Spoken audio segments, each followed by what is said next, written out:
కళ్ళు కైపెక్కించే పోకళ్ళు కాటేస్తే కాదంటానా ఇప్పుడైనా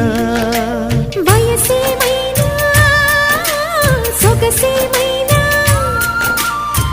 మరపించే మనసేమైనా నవ్వు నవరాత్రి నీ కోసం తీసుకువస్తున్నా